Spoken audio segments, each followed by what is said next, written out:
Hey, everybody, welcome back to this episode of Think Business Live. Looking forward to talking with Jamie Garavaglia on everything operations, systems, and processes. And, Jamie, it's been a while since you've been on the show, so thanks for taking time. I've missed you guys. I missed you. Yeah. The Think community has missed you too. So, we're in such an interesting time right now. Here we are. It's May 18th. The mask mandate for many parts of the country has been lifted. Places are starting to get more crowded. Companies are looking to kind of create their plans to get back into the office. Some full-time, many a hybrid. More I'm hearing from recruiters all over the country that the interview process, 80% of the people who are interviewing are saying, I want flexibility. What's the hybrid model, right? Everybody wants a little bit of flavor of each. Many companies are going to hotel style type of office space, and so there's all these changes. And I think a lot of, if we just rewind to March of 2020 and April and May and many of the talks that we had, we were talking about how post-March and post-COVID, many companies realized their systems, their processes, everything just was not as organized as it should be. And many companies took advantage of that and hopped on and started getting organized. Now, as things begin to get busier, I think we're going to start to hear, we don't have time to get organized. But now it's even more important than ever to have the systems, have the checklist, have the streamlined processes in order. And this is what you do for a living, right? You go in and you help them make sense of it. The biggest thing I always hear is we don't have somebody allocated to do that. Well, and then what I always share with people is you don't need somebody allocated. You need to outsource it, and here is a name, Jamie. Now, that doesn't mean they necessarily need to use you, but they need to be thinking like this. Anyway, I've talked way too much for an intro. Jamie Garavaglia, CEO of Jamie Garavaglia Consulting, jamiegconsulting.com. Where are we and how should companies be thinking today as far as everything that we just talked about? First, thank you for having me on. I've missed being on here. And so I think there's two types of people and two types of business owners, quite frankly. There are those that will always find the time. So in the pandemic, they found the time to create their systems, to organize themselves, to, allocate their teams in different ways and use people in different ways and pivot. And then there are business owners, and this is not a knock, it's just maybe a personality trait, who are constantly kind of not finding the time and are underwater, feeling overwhelmed, and really in this moment have really worked on shifting, but they haven't been able to do what is necessary to organize and get back on track. And so I mostly work with the second, the latter of those two, the business owners who really are super overwhelmed, feeling like they're in the weeds, can't kind of get their head straight, and identifying, all of the aspects of the company that feels painful for them every day, and creating a blueprint for them to be able to move forward. And that could mean that it's me doing the work with them, or I help them outsource or manage the work or find the talent within their company. So, I think that there are two types of owners. And, as far as the way we're headed. Well, hold on. Let's talk about those different types of owners, because I think you bring up a really good point. There are people that find the time and people that don't find the time. And to me, this is something that you must find the time for. I've talked about this book a lot, which is one of my favorite books. Although somebody just called me on it and said, "Hey, you referenced this book in a podcast, and it had the worst reviews on Amazon." Well, what I would say to that is everybody's gonna have a bad review. I love the book, and it's a book called The War of Art by Stephen Pressfield, and it talks about resistance, that people resist what they need to do most. I'll kind of compare what you're talking about, find the time or don't find the time, when it comes to emptying the dishwasher. Right? I can never find the time to empty the dishwasher.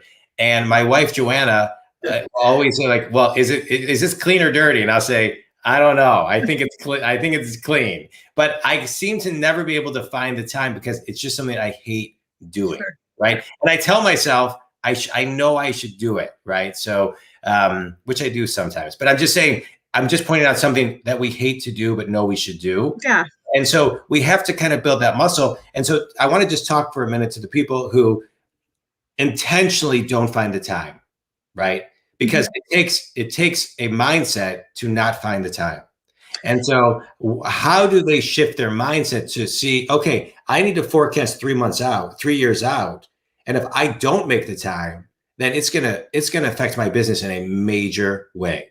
Yeah, I think so. How do you change the mindset? It's sometimes it is like you said, you're working the muscle. So mine is laundry, folding laundry. I hate it, but once I get it done, I feel so good about it, and so I feel super accomplished. And most of the people that I work with after a few sessions are like, "Oh my God, I feel weight lifted." So and it probably never will feel like you want to find the time to do this. It's you're super busy. You're reacting to a lot going on in your businesses. Clients are number one, your team is number one, like everything's number one, and so this always kind of falls by the wayside. But if this is kind of the one exercise in business that if you can get in front of it, it will settle out everything else. And Yeah. so and it doesn't have to be that you're like documenting every system and process. It could just be that you're identifying those pain points and working them through on a 30, 60, 90 day path and plan to reach your goals. And sometimes we just don't have the headspace and the 2 hours to dedicate to do it, or the 1 hour to dedicate to do it. And so it's creating that 1 or 2 hours, sitting down, allowing yourself to be guided through a process that's proven and works. And then I promise that everybody that I've worked with feels like a sense of such relief and accomplishment. And not only that, you can do this exercise and go through and get it done. But then the whole point is most people who oftentimes find the way not to get it done in the first place, then won't hold themselves accountable to actually following through on the plan, right?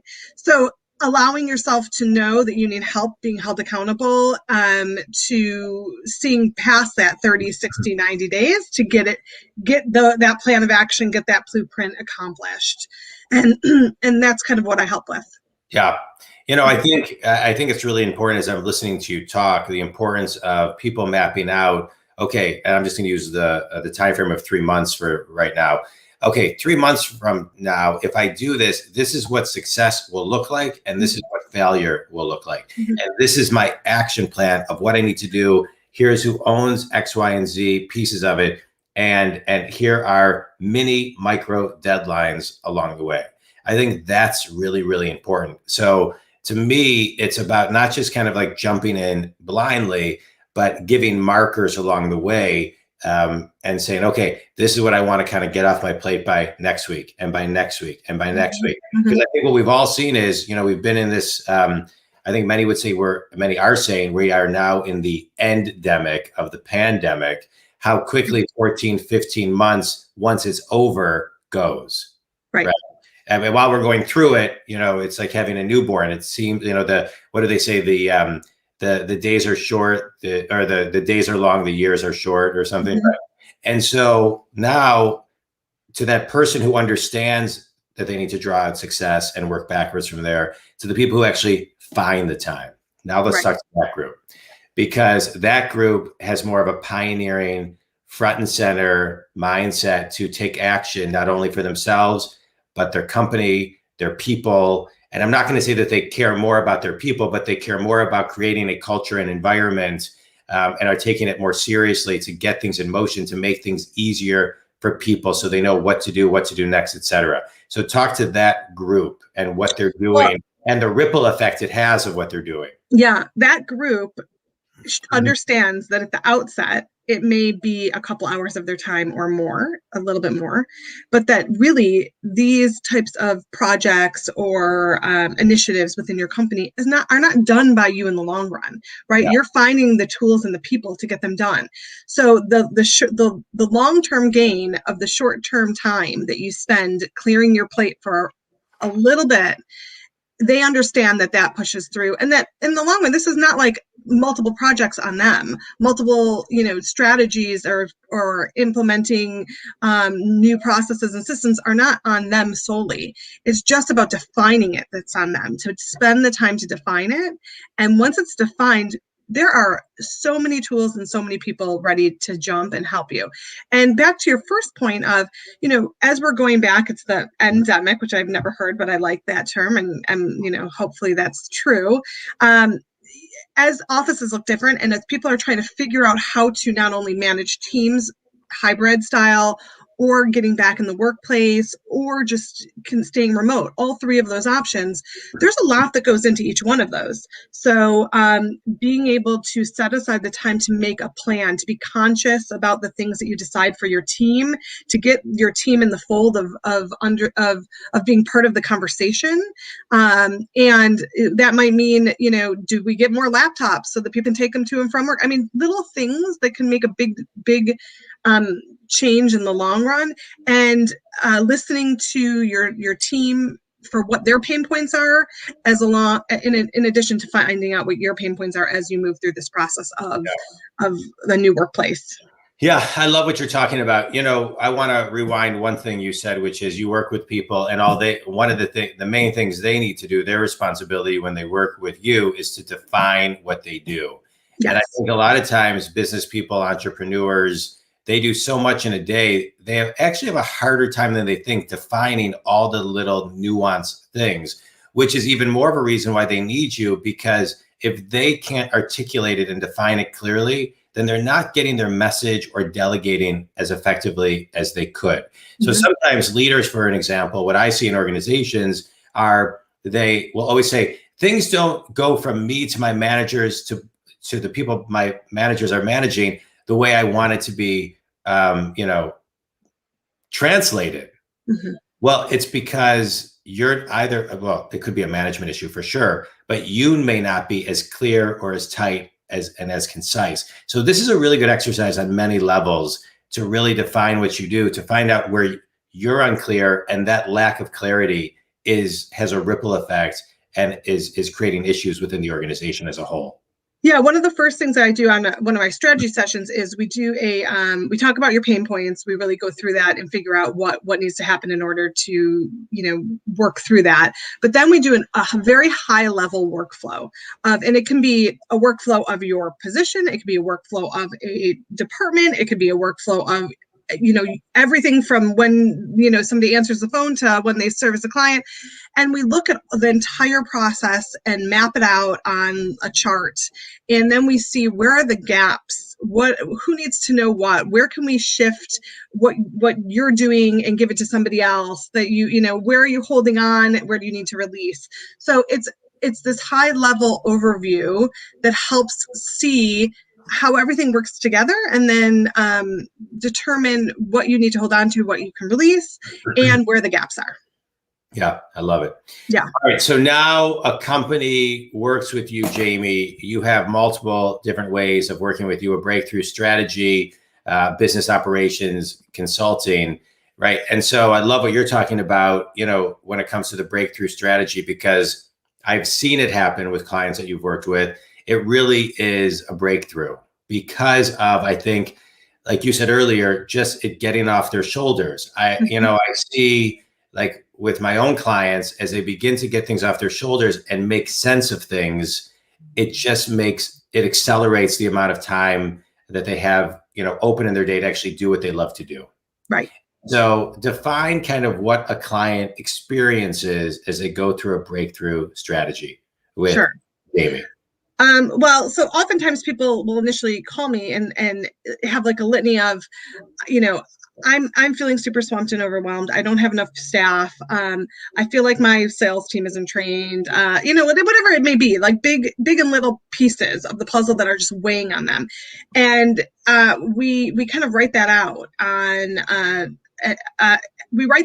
then we define, okay, what do we need what's the scope of work for each of these things? What is the time frame that we think that we can get this done? Who needs to be involved? And we set like a full blueprint of how can we get towards relief? How can we just work towards relief? And then, and it's really cathartic, I think, for them to just be like, I've been holding this in my head. This has been keeping me up at night. These are the things I think about, and I'm at 3 o'clock in the morning when I wake up and can't get back to sleep.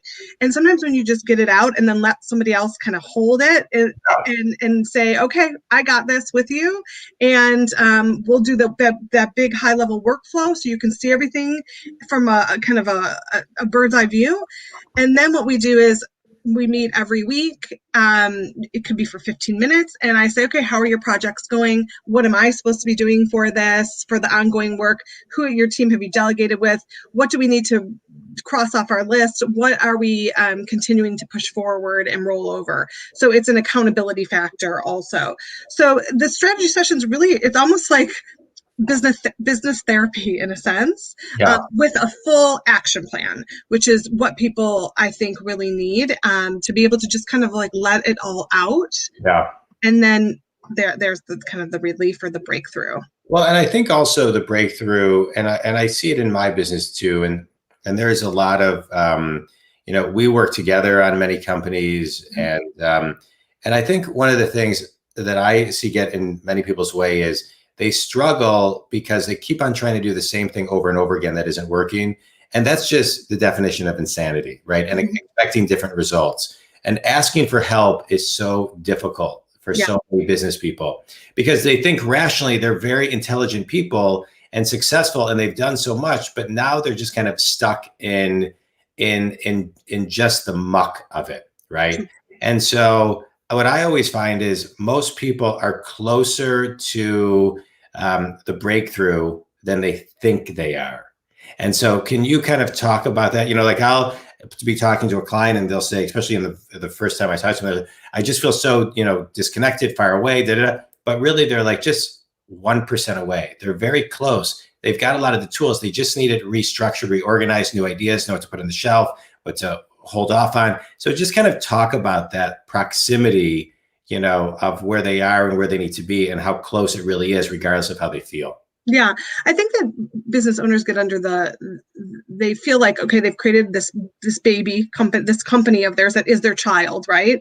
And that they have to be good at every single thing they do. And so, as you grow and as you expand and as you scale, there are more things that come on board that need to happen in a company that maybe you're the visionary, but you're not the doer, and that's okay. And I think what happens is people think that what gets stuck in the muck is that I've got all these ideas, I've got all these things going on, but now I really don't know how to execute. And so I think that's what you also do really well, John, is you kind of break through that noise and help get people on track. And then they realize that, okay, I may have all these thoughts and I can't execute. Who can execute on it? But it's about taking the one moment to get it out, to not have there's so much noise going on in here, especially for visionaries and people who've created companies. You're thinking about everything from, did somebody come and clean up in the office to, to what's your next 3 years business plan. And really just needing to write it out on paper and taking a moment and realizing that there's a team, there's an army behind you that can help you, and you don't have to do everything.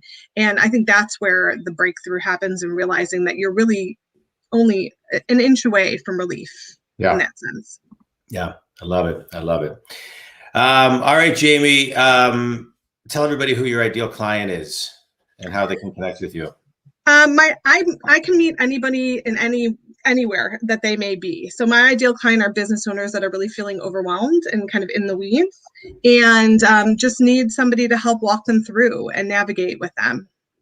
Yeah, I love it. JamieGconsulting.com. All right, you ready for a quick speed round, Jamie? Speed rounds, yes. Well, it's part of the show, right? If you're going to be on, you got to go through the speed round. Okay. One thing that people would be surprised to know about you.